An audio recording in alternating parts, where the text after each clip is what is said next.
Hi there. I ran out of time, and so I had to start a new outclip. It's only a 10-minute max.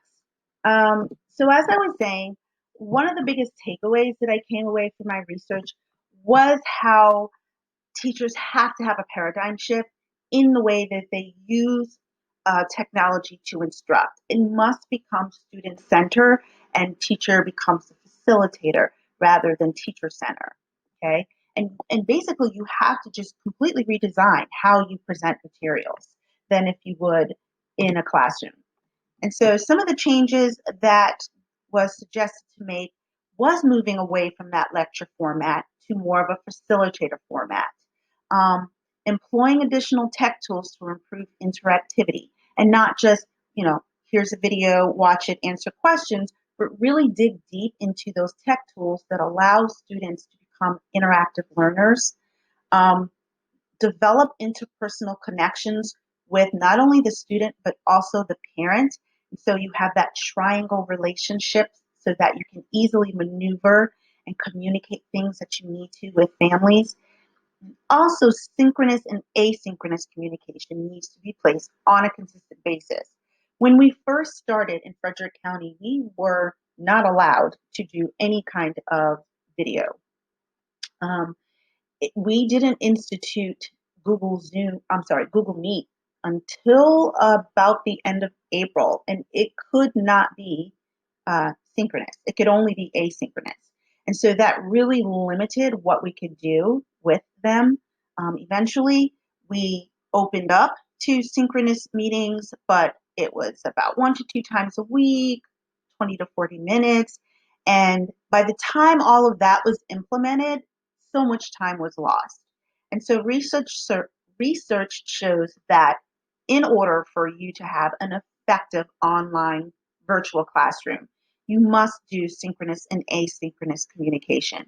You have to be available to those students in real time in order to give feedback on a consistent basis. The second component was addressing equity of instruction.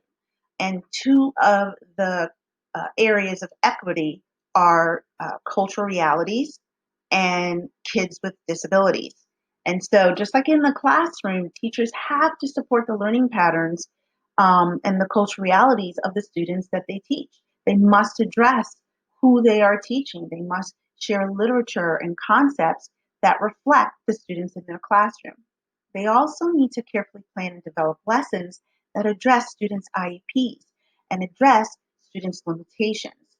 Um, Ways that you can do that would be to develop lessons that address various levels of disabilities and provide accommodations.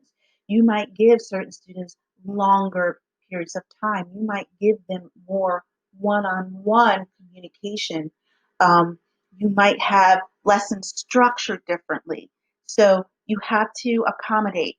I can tell you that when we did this in the previous school year, there was not a lot of leveling. It was, here's the math lesson, everyone has to do it. Research is saying you can't do that. You have to modify according to the student's abilities. A way that you can do that is to provide choice menus for different levels of understanding. So we did have a lot of teachers that instituted choice menus. I was not one of them because I was not proficient in that. But providing choice menus for different levels of understanding and different ways of representing their knowledge provides that differentiation that students need. And also clear communication and feedback to students and their families, and incorporating collaborative tools for student to student feedback. A great feature in Schoology are the discussion threads. And so teachers can assign literature discussions based on the levels of the students, and those students can have discussions and threads just within themselves. And so that's a valuable web tool. The third component is teacher support. And as we saw before, 75% of the teachers felt completely overwhelmed. And there are barriers that teachers have to overcome. Teachers not only have to be technologically savvy, but they have to know the curriculum content. They have to be current on pedagogical practices, and they've got to be aware of their beliefs, as stated by Muhlenberg and Burge in 2015. So some of the barriers to overcome during distant learning that I found in my research was just the lack of time. Planning for online learning takes a lot of time. You have to front load and prepare a week's worth of lesson for every subject, every kid um, a week before. And so that takes a lot of time. There can be feelings of isolations, especially with the students not being able to interact, not being able to interact with your coworkers. Again, the overload of planning, the knowledge base of teachers on up-to-date technology, so many different levels on teachers who knew how to use certain things and teachers who just did not know how to use any of it. And then, of course, you have unreliable technology, links that wouldn't work, things that wouldn't upload, and so ways to overcome these barriers were to set office hours for parent and student communication and stick to it.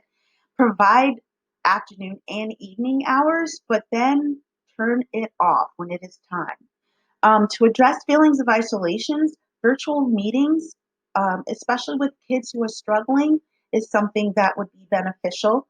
Maybe a small group of students who are feeling kind of lonely, you can have a virtual meeting with those kids. You can invite the school support person and invite the guidance counselor in. Um, team planning. Team planning is a huge way to overcome the overload of planning, and that will be addressed in one of my interventions. Continuous professional development throughout the year. It's really difficult to kind of front load professional development in the beginning of the year and then get none for the rest of the year. Technology changes so much all of the time that continuous professional development in the variety of ways is a way to overcome that barrier. And having an available IT coordinator at every school, even in the evenings, to address some of those technology issues is a way to overcome the barriers. So my research design and methodology is close to a research that I found entitled Navigating the Challenges of Delivery of Secondary School Courses by Video Conference. So that was a research model of 5 teachers, and they were high school teachers, and they only taught through video conference. And so we're not secondary, however, we are only teaching through video and online. And so that was probably the closest to what I would do for my research. Um, the setting would be the virtual classrooms for families of Boundary Creek in grade 3 and the staff, and the potential participants would just be grade 3. I was thinking about doing just my class, but I really believe in that team teacher support, and so I would love to at least have one other teacher on grade 3 to kind of do this action research with me. I would also include any special ed teachers, any intervention staff, any support staff in my research design and methodology. Apologize.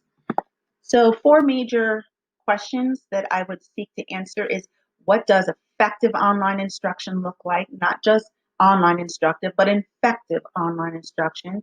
How do we reach all those learners, especially SPED 504 EL students of color?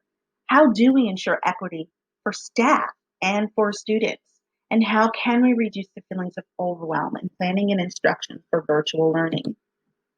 So before the investigations, families and staff will complete a mixed method survey on what activities their child completed over the summer to kind of assess the level of readiness.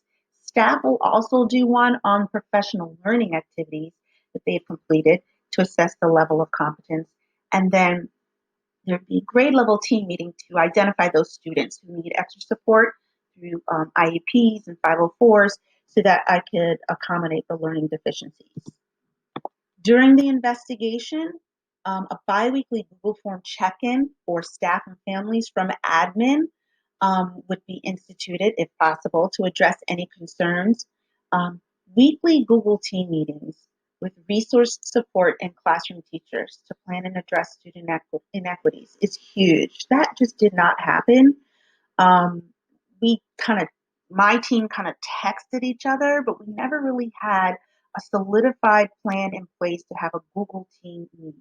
with resource teachers. I'm running out of time.